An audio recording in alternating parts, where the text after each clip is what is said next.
knew this was going to happen, so I've been really interested in the new Tesla Model Y. If you've watched my other videos, I've owned the original one since the day it came out in the UK in February 2022. I ordered it on the first day it was online in 2021.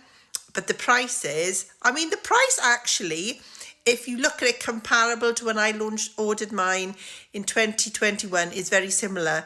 So I ordered mine, and I'm quite sure that it was close to £60,000 new with the red that I had as my colour choice. And then not long after, the price dropped significantly.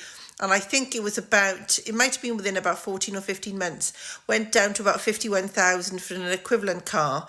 So it depends if you want to wait or if you want to order this refresh as soon as it comes out as their sort of launch vehicle that's available in black or the Quicksilver grey.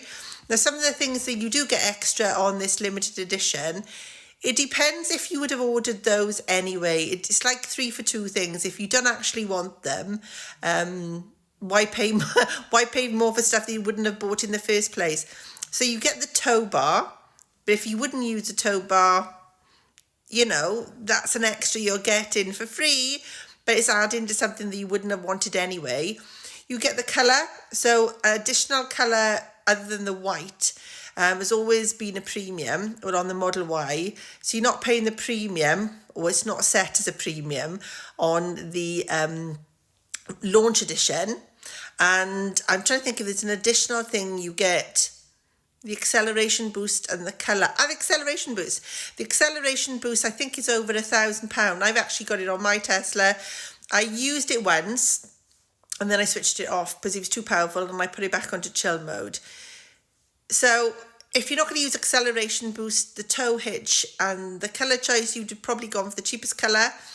You have to look at the difference between the refresh and the existing Model Y that you can still order in the UK, because this one's only just come online, so they'll still have inventory of the Model Y for quite a few months yet, I would have thought. The things that actually stand out on the vehicle that look quite good, especially if you're going to hang on for the other ones to come out, is a couple of facts. The fact that it's longer, you would assume it'd have a bigger boot space. It's longer, but it has less of a boot space. So it's about 20 litres smaller in boot space than the vehicle I've got, than the existing Model Y. And that's because of the capability to drop down electronically the rear seats. That's made the boot space 20 litres smaller, even though the vehicle's longer. I did wonder if that extra length would give more capability for a 7-seater, but I don't know, on the basis the boot has got smaller, even though it's longer. So I don't know. Some of the additional features that you would get on this refresh, as opposed to buying the one that's available at the moment, which is the vehicle I've driven for the last 3 years, is in the front, the seats, apparently, the length of the seats behind your back is taller, which is supposed to be more comfortable, and I think it comes around you slightly more. There's a technical word for it. But they're supposed to be more comfortable seats with ventilation in them as well. And they're not available on the existing one. Of course, if you wait for the launch edition to go and for the bog standard ones to come through, they're going to probably be on there anyway and cost you considerably less. Other things at the front that are different is the material of the steering wheel, the material on the doors is supposed to be a little bit more luxurious. I've tried all the different Tesla models in the last couple of weeks. I don't notice a significant difference, to be honest.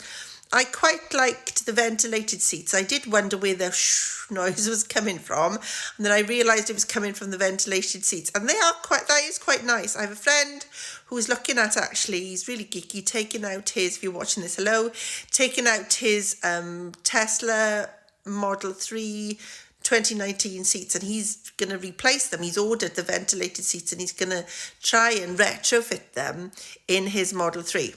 Lots of geeks have Teslas. So I'd be interested to find out how that goes along, and he's promised he'll take a video of it. If he doesn't post it on something himself, because he doesn't have any type of TikTok account, I'll ask if I can do that for him, because I think that's quite interesting. So in the front, you've got the seats that are slightly bigger. The material is different. You've got the illuminated light that goes around the front. The screen is exactly the same size. I think it's 15 point, so 308. inches the screen, and it's a lovely screen. It's the same one. Software is exactly the same. If obviously as things develop, that additional camera in the front gives better capability when we do get full self-drive is to be seen, but they are both classed as hardware version 4 on the one that's available now and on the refresh one. So there's not an upgrade in the hardware that the software would actually work on. So when you download the software on either of them, they'll work exactly the same. So it's just all the bells and whistles inside the car, softness of the seats, the fabric, the illuminated lights, all the stuff you would have classed as add-ons in a traditional company as the extras. So when you're saying about, I'm sorry, I've rambled a lot, but not paying double, I agree with you. If you're really not wanting to jump on it really quickly and you don't really want the launch edition, it's a good thing to hang on or even buy the existing Model Y. I mean, the back does look more futuristic with that bar across the back, but I like the badge on the front. I like the softness of the badge on the front and the slope on the front rather than the sharpness that looks more like the Cybertruck. But it's each to their own. I think that's the way they've gone, especially because the Cybertruck is never going to come to the UK, give us a futuristic car that looks more like a Cybertruck and try to introduce fully self-drive in the UK. That's the way to go. As you can tell, I've really thought about this because I do like Tesla, and I paid 60 grand for the car I'm driving now, but what I cannot do is spend 60 grand and 3 years later spend another 60 grand when a vehicle depreciates that much. It has to be for something really wow that I think I want, and it's the tech that in other videos I've talked about this. It's the tech that appeals to me and the future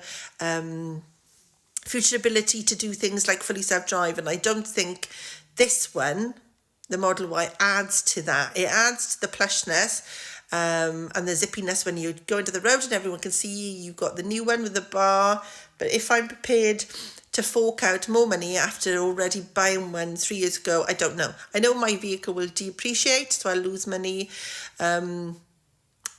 anyway, but I've always driven my vehicles for about 10 years before I swap them over. So in the back as well, the back seats look much the same. I've been really looking at videos today. I've got 3 kids. That space looks very similar, except for the central screen where you can connect to it. There's not one on mine. There's not one on the older one, the one that was available yesterday, compared to the refresh. And kids can connect to it via their headsets on Bluetooth and can control their seats. Now, if you think that's good, the kids controlling the heated seats is questionable, because my kids will always argue about something. If there's something to play with in the back, they'll argue about this. So having that and paying an extra for it, I don't know if that to me is an extra benefit. Unless there was an adult sitting in the back, I don't know if I'd pay for the kids to have that extra. I wouldn't pay extra. Well, I wouldn't.